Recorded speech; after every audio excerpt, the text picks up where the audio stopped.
Taking on new things can be very stressful.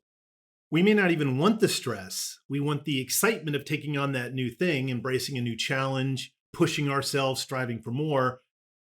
But stress can really be a hindrance. There's a reason why we get stressed. And if you really want to achieve something bigger and greater, it's really good to understand how it works so that we can work our way around it. That's what I'm going to cover in this video now. So keep watching and I'll tell you about why the brain gets stressed when we try new things and what we can do about it. Hi, my name is Shawn Sommerkamp, and this is Motivationeer Christian Coaching. All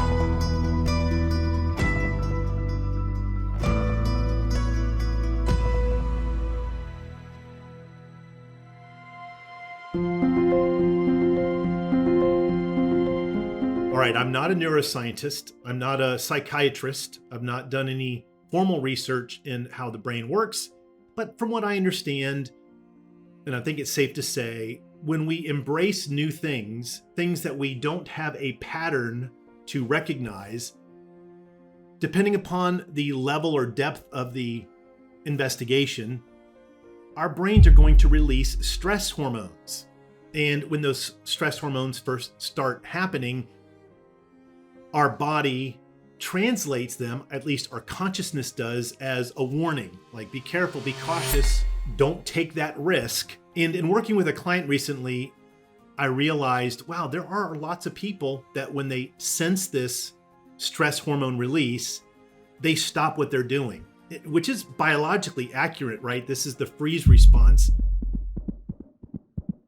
I've heard Jordan Peterson talk about this as why in the ancient myths there's this Medusa. We freeze when we're afraid. The point is, though, we don't want to stay frozen. We want to think about the new thing that we want to accomplish and then go do it. So staying frozen isn't going to get us there. What happens is, because our brains can't recognize the pattern, we can't foresee all of the obstacles we're going to want to overcome in order to reach that new thing. We don't even know what they are. We can't even list what they are. So if the new thing becomes more and more of an imperative, like a relationship, and you want to keep the relationship together, and the deeper you get into it, the more you realize, wow, I don't really know what to do. The stress starts increasing. We don't want to just freeze. Let's say you have a family, you're moving to another part of the world or the United States or the country that you're in, and you really want to earn a living to help take care of your family, and you're not sure how you're going to do it.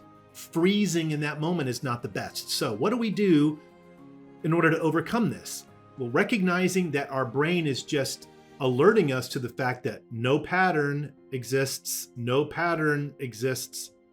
what we can do is start to develop a pattern while giving ourselves grace. So in this one situation, I have a client who really wants to step into a higher level role in her company. Where she's at now, to go to that new role is really a whole different new skill set. So as we're talking, she's excited about doing it, but then when we get into the specifics, her excitement kind of dips. She starts getting into that negative thinking pattern. And she's like, I don't know how to do that. I would do horrible during an interview because there's no patterns there, right? So then she thinks, okay, you know what?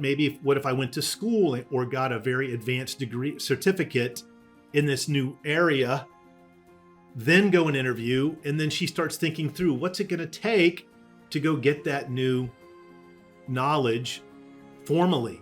And that is a new thing for her, no patterns. And that becomes really big. And then of course, throw the money in of what the cost is.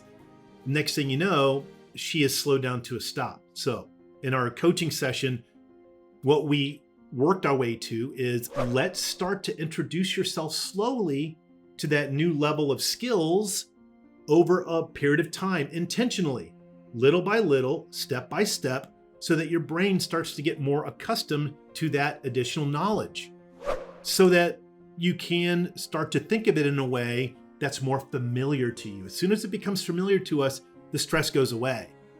So for an example, in this one case with this person, she wanted to get a project management role, and she didn't know about project management. So because I have so much experience in it in my career, I said, start with the Project Management Body of Knowledge, PMBOK, the 5 steps of project management. And we looked at him and she's like, wow, that is way easier than I thought. And I said, yeah, because you didn't have a pattern. How could you know?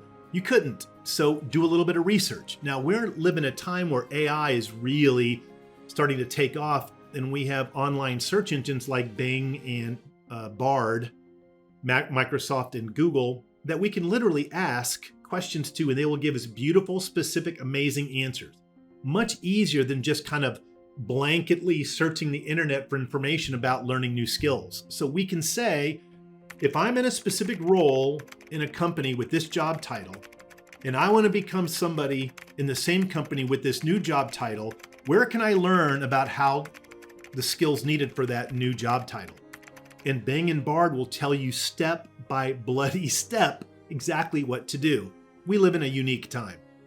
Years from now, this video is going to be outdated and things are going to be even easier. But for now, the internet is your friend when you're doing research. It's going to help create familiar patterns for you if you stick with it over time. There are some very famous people like Abraham Lincoln in America, George Washington in America, who trained themselves. They didn't go to school. In fact, I read recently Abraham Lincoln actually apologized for not having a formal law degree, but he taught himself law and became the president of the United States. It's amazing. We all have the capacity to teach ourselves. What gets in our way are those stress hormones. We start thinking that they're warning us to stop doing it. No, it's a survival mechanism to freeze with a freeze and look. Freeze, then move. Freeze, then go forward. Once we realize that, we can start that process of slowly training ourselves so that we can become familiar, the stress goes away, and we can finally achieve on our own, with God's help, whatever that big thing is we want to achieve. If this resonates with you, please let me know in the comments below. If there's something that you've done to help you get over that hump of being frozen, please also share that. I'd love to hear from you. Thanks for watching. Please like and subscribe for 2 new videos each week. Tell me in the comments below about your career situation, and I'll make a video for you with a shout out. You can also become a member at Motivationeer.com. Your career is not just a way to make a living, it's a way to transform the world.